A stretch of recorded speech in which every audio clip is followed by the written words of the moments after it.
said I said big up Dembwoymada have the whole place locked. Hi guys, it's Dembwoymada. First of all, I want to say thank you to everyone who has subscribed to my YouTube channel thus far, and just thank you. Thank you to the people that believe in me, and I don't know what to say.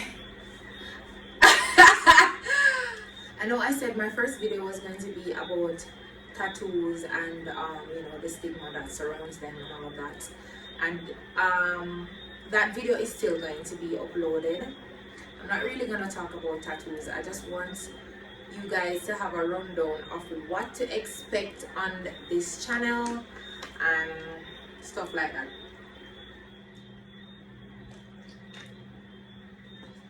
Okay, what to expect. This channel is gonna be about fun. It's gonna be about education, awareness, and information. There are lots of people in this country, or even the world, that have special talents, and some of the times all they need is just a little nudge or just a one person to believe in them and say, hey, you can do this, and the rest is history, as they say.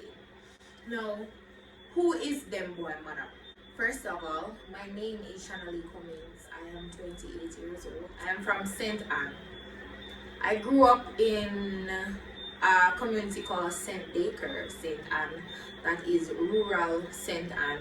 I currently reside in Brownstone, St. Anne. I am a mother of two beautiful Taliban boys, Aiden and Mikhail.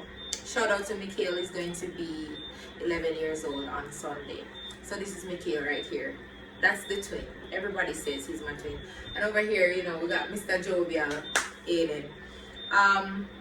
In future videos to come, I will do features with my children, and that's if they're up to it, because this one is very camera shy. He does not like to be recorded. He doesn't like to be photographed. But Aiden, born superstar, he will dance, sing, whatever. So in future videos, I will of course introduce my children to you. But first we're gonna talk about Dembwoymada. We're gonna talk about Shanalee. So growing up, I can remember a lot of things. I can remember things as far as basic school, and growing up I was somewhat of a troublemaker.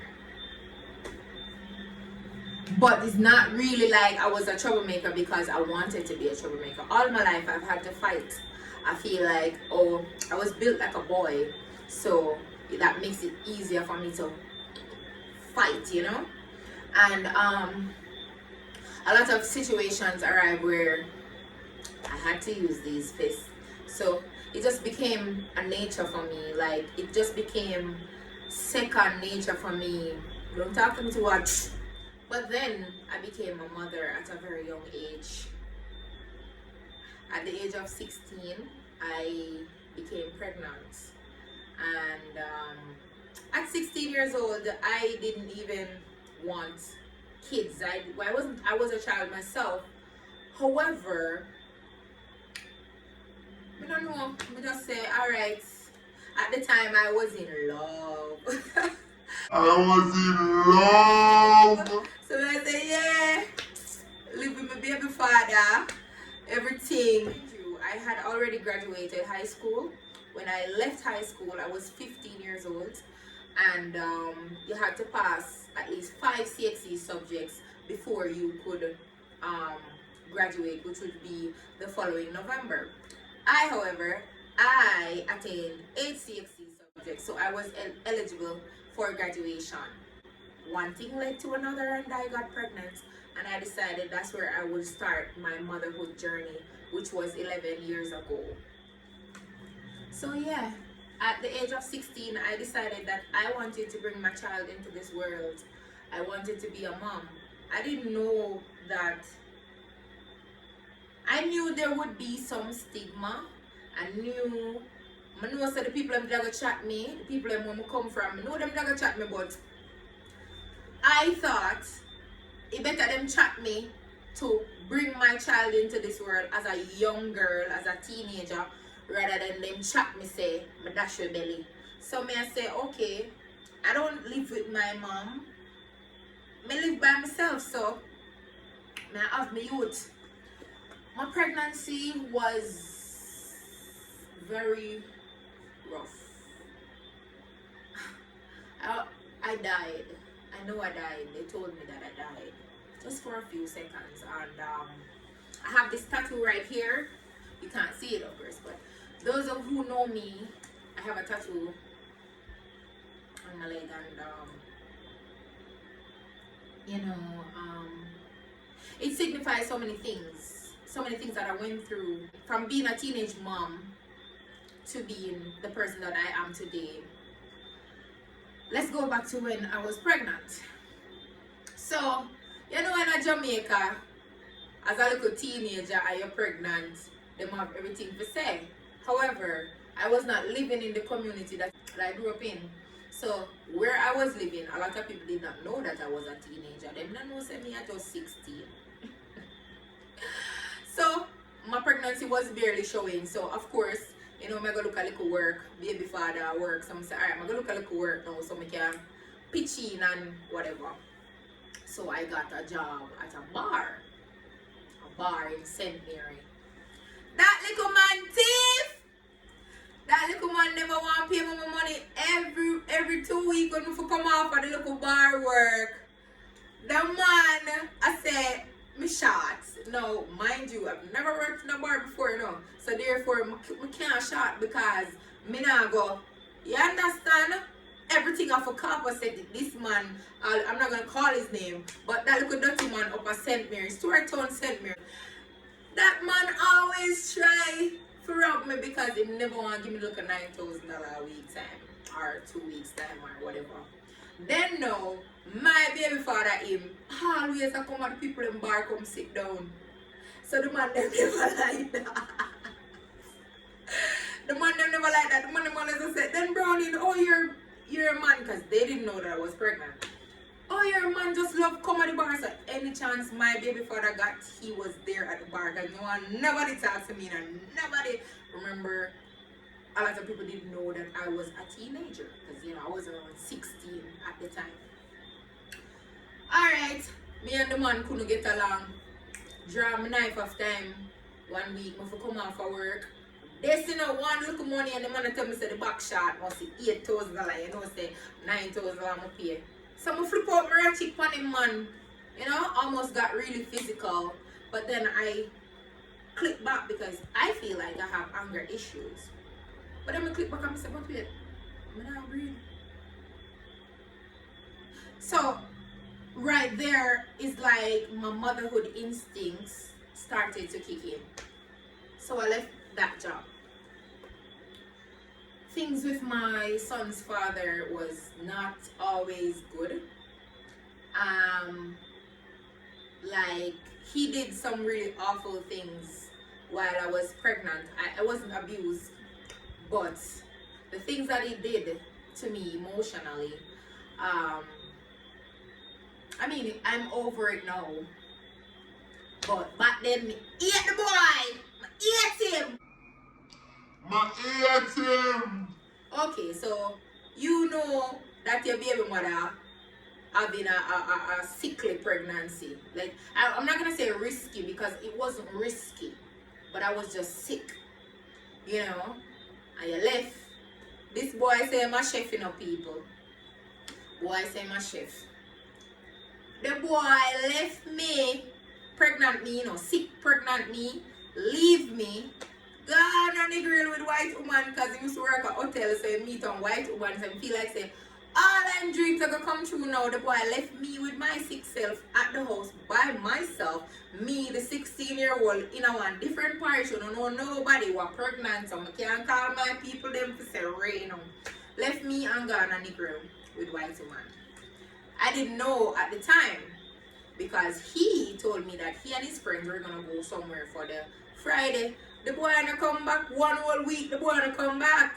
Them time there, I had this little Nokia phone. No, them red and black Nokia banger phone there. That's what I had.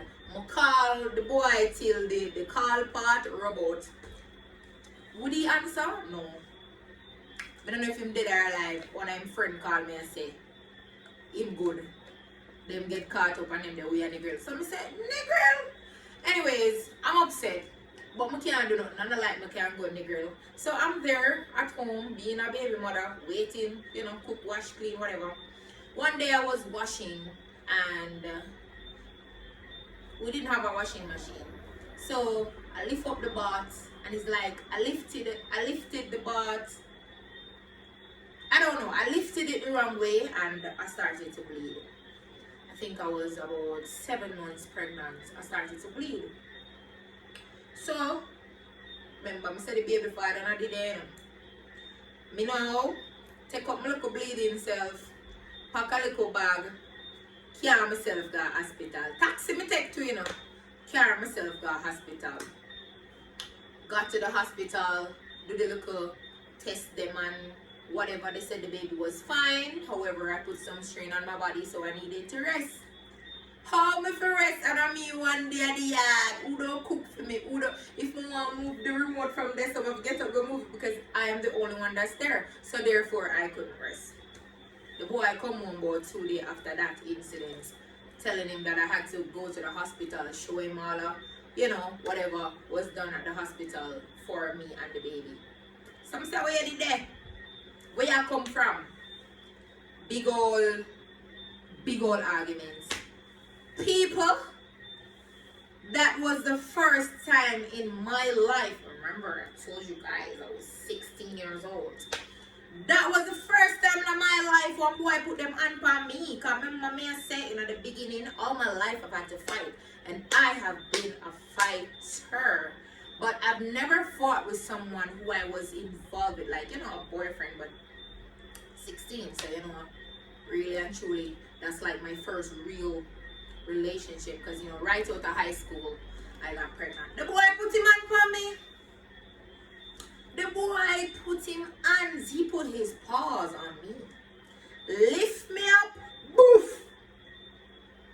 Drop me a ground with this baby in my belly. Fling me a ground, man. Boof a ground. Say, I don't know, say, girl, start bleed again. Remember, me just say, girl, start bleed again, man. Him like idiot now, run with me now, go to the hospital. I passed out. When I got to the hospital, they're saying that he said that I fell. So I'm like, and then he gave wrong information because I have a docket at the hospital. So if he had given my correct name and age, they would have found my docket. When I came to and everything, and they were calling this name, but me not answer to that name because that's not my name. The lady come to me and said, like she just said, what was the name again? Shanice. Shanice, they don't even call. I said, my name is Shanice, Shanice, my name. So what you mean? And she showed me a fresh docket, that the docket they just make it. That the docket they just make it, in them time that they might give the passport, the pregnancy passport. My pregnancy passport, because they make one pregnancy passport for me. The passport, he sent me a 21. I said, no, nurse, this is not my name and I'm not 21 years old. I see that boy there, call the police and lock him up. And I started to tell the nurses what happened and they say, sure, what you want to call the police? I say, yes, if you don't call the police, I am going to call the police because me lock up that boy there. Anyways, the hospital, them say everything good, but for us, rest, whatever.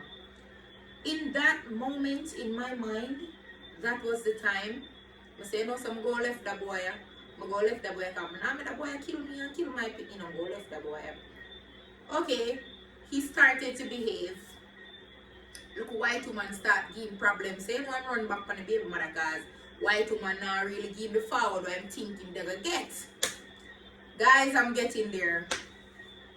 Okay, fast forward, I had my son going in labor. I was at my son's grandma's house, that's his grandma on his father's side, and he was working, so he didn't want to leave me alone to go to work, so he left. I went by his mother's house just to stay while he's at work. I wasn't feeling good. I remember asking his mother for some tea because my head was hurting me. I don't remember what happened after that. After I got the tea, it was some mint tea. Charlotte, big up yourself. Thank you for everything. After I got that tea, the minty. I don't remember anything else. I can remember bits and pieces. Boopsy, Poppy, and all of them youth they from Upper Hill 60, Bosco Bell, St. Mary. Like, every time I talk about this, I get really emotional. You guys helped to save my life. Thank you so much. Really, really, really, really, really appreciate all of you. To lift up this big every girl. Walk with me, lift me up, walk with me off the hill, put me in that car, take me to the hospital. I don't remember any of it, but I got the play-by-play. And Papi, guys, Papi is my son's father's cousin. And I was told that on the way to the hospital, the baby started to move in my belly. The baby just started to move. It just like the baby was going into distress. I don't know, because I was not conscious. And they said that Papi said that I was getting cold. I was getting cold, and Papi said, "Oh no, and I wasn't breathing. And they said that Papi started to blow breath into my body, doing CPR on me in the backseat of the car with me in his lap. I don't know how that's possible, but I was in and out of consciousness, so I do remember being in a car. I do remember being in a car, but I don't remember any of it. We got to the hospital. I woke up in the hospital. As I said, I don't remember most of it, but when I regained consciousness and everything, and I spoke with my doctors and the nurses around me at the time, they said that my heart stopped for maybe like, they said my heart stopped a few times. As I said, Papi said that, they said that Papi was blowing breath back into me because me did gone. And when I got to the hospital, my heart stopped again for a few seconds, and they brought me back, and I was okay. And a few hours, I was in labor for a few hours, early morning until about probably 8-9 a.m. in the morning. I gave birth to my boy, 7 pounds 6 ounces, and I named him Mikhail. Motherhood is not easy. I mean, we mothers, we go through so many different things, so many different trials and tribulations, but however, we're still standing. I became a mother at 16 years old, and I never regretted bringing my child into the world, because I love the fact that I could have brought life. I have family members that cannot have children, and I have a family member that got pregnant when she was 16, and her mother let her do an abortion, and up until today she's old now, and she's never been able to have a child. She's never been able to give any of her husband's children. So that was my first reaction was, what if these are the only pitney me can have? I'm going to have my child. And I was chastised, I was criticized, because look how the girl bright, look how much subject he graduate from school with, and as he left school he go breed. I'm telling you, in life you have to be confident, because if I didn't have confidence, the words alone would have brought me down to the ground. The words, the things that they said about me would have brought me down to the ground. People, oh, me didn't know that did have a breed, and but here I am today. I am a proud mother of 2. This is 4 finger. I know say a 4 finger this. 2 boys. I am a proud mother of 2 boys, and I've always wanted a daughter. I thought this one was going to be a girl. That is for another story, but I just wanted to take you guys through a little bit of what I went through for that pregnancy. Dembwoymada. I can't get to Dembwoymada yet because I'm still at Shanali. So Shanali became a mother, and then Shanali just instantly became a go-getter because Shanley had to go get it for Mikhail. You know, fatherless because we didn't have to left the boy. Because the boy started feeling himself with the white woman again. So a girl you just have to cut. I wasn't living with my mom and I called my mom and I asked her if I could come back home. My mother said, come back here, because nobody never run you. That was all I needed to hear.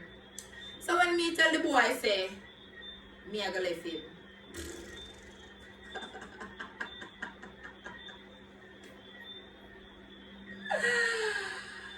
Oh my God, it's like he never cared. He never cared. He didn't want to be a father. I left and years, I don't hear from that boy. And I did what I had to do for my kids. I had every job. I remember my first job when I came back to St. Anne. My first job was at a restaurant in Kelly's Restaurant, right down at CLM, right down at the truck stop. Everybody in St. Anne knew a truck stop.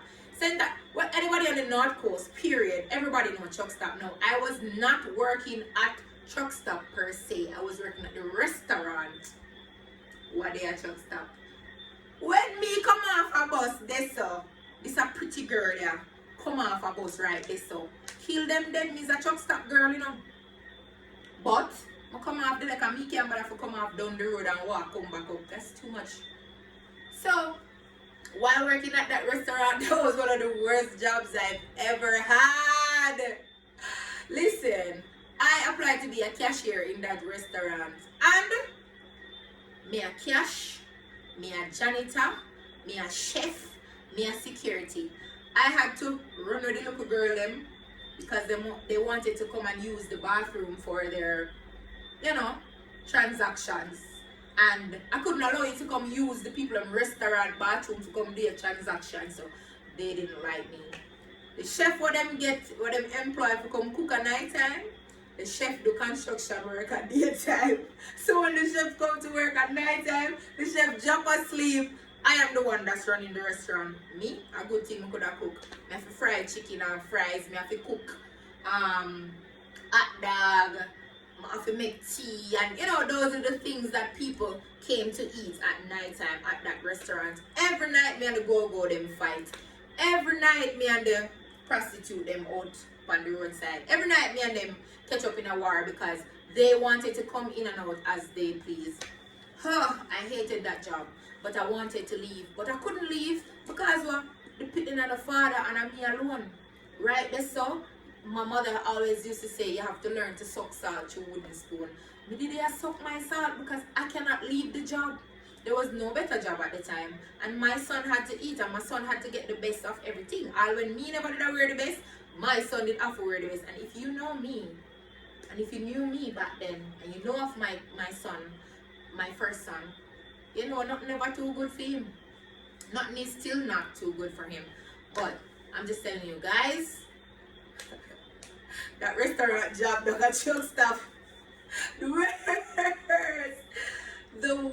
the absolute worst, but it was a learning experience. I get a little link and we go get an interview, man, and just like that, a star was born. That's where I realized that I had the capacity to have a great microphone voice. I have a great microphone voice. So whenever there are events going on within the hotel, hello everyone.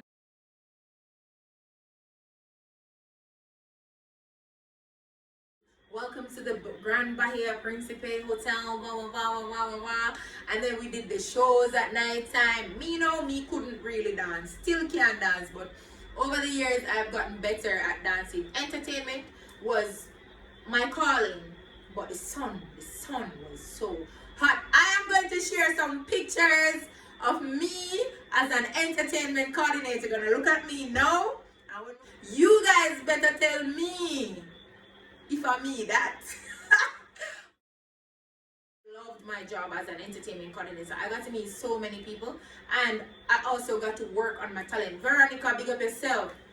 She was the kids club manager at the time, and the way that she spoke, it just motivated me to work on my craft, to work on my hosting voice, to work on my singing voice, and being an entertainment coordinator at Baye Principe, actually, it opened a lot of doors for me. And that was when I realized that, okay, you know, I want to do this voice thing. I want to do this voice thing. And I started doing like voiceovers, like I listened to the ads on the radio or on the TV, and I started to do voiceovers, and I realized, yeah, but I can't do this, man, I can't do this. Fast forward now, I became a event coordinator then, so to speak, and upon leaving the hotel, you know, I got into the party world and I became a promoter. Before I was a promoter, I was a part of a promotion group called Wildlife Family, which is situated here in Brownstone. And you know, Wildlife Family, man, before we were Wildlife Events, we were Wildlife Family. Wildlife Family, big bad promotion crew, right out of Brownstone. You know, we were all over. And that's how I got exposure within the industry. And then I started keeping parties for myself, and people began to know me. My friend Andel said to me, say, you know, say you're good, you're talented, when you host one Avatar for me. Avatar, biggest party keep in a Brownstone in a November. Avatar, it's a costume party in Brownstone. Big up Wildlife Events, big up Wildlife Liquor Store, Wildlife Family. I know we can't say Wildlife Family anymore, but I love that one. And they said to me, say, you go host Avatar. Yeah, man, you need to go out there. I see a talent, you need to push and go out there. So at first I was using my real name, Shanali, but you know, everybody call my real name out of their mouth. You know? So I'm like, what would be a great stage name? Effortlessly, I came up with the name Dembwoymada because see Dembwoya, I'm here Dembwoymada. One more explanation you want? Dembwoymada was born in 2016. That was when I started to host parties and bike shows and wedding receptions, and you know, my hosting career took off in 2016. 2017, you know, I went to different parties. I met some different people, and I started doing like ads. I started doing voiceovers. I started doing studio ads and all of that. And I just kept pushing. I was still working. I'm always working. Ever I work. From a 16-year-old me I work. I never stop work. I'm not working now because COVID. I got laid off from a job. But I am a business owner. I own and operate. My business is called DBM_Skin Solutions. One word. Skin Solutions. So it's DBM_Skin Solutions. You can follow that business page on Instagram, and also Shapewear by DBM. That's one word as well.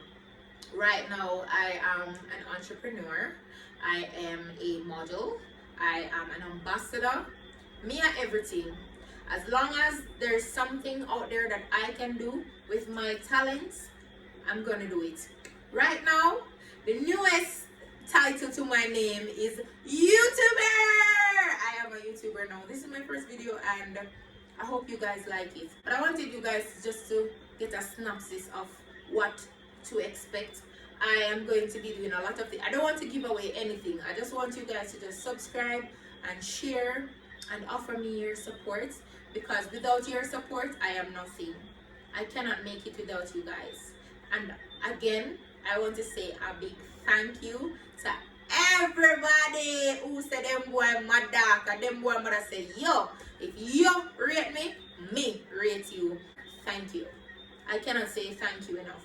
But as I said, I will have videos from business owners like myself, small business owners, big business owners, recording artists, DJs, dancers, so many things. Other YouTubers, I will be doing collaborations with other YouTubers as well. So many things to come. All you gotta do is just stay tuned. Alright, people? I really hope you can learn from the content that I will be posting. I am working very hard to get the right stuff to you guys, and I am very much sure that you will enjoy all of the contents. I mean, we are all different people, we all have different tastes, and I want to make sure that I get a taste of everything, a taste of Jamaica, something for everyone. In the meantime, I want to say thank you again for subscribing to my YouTube. Hold on, let me put on my studio voice, because a lot of you don't know this, but when you hear Naki's Production, that's me. And a lot of you don't know. Anyway, you hear Hampton Music. That's Dembwoymada. That's me. Yes. Dembwoymada is just all about talent. And there's a lot of talent booming out of me. And I want to exhaust all of this talent. And I want to share that with you guys here on YouTube, over there on Instagram, and to the world. Big up on yourself, and thank you so much. Me don't know if you not gonna like this, because I'm my first YouTube video. But just give me see I'm like how my tan. So thanks and big up.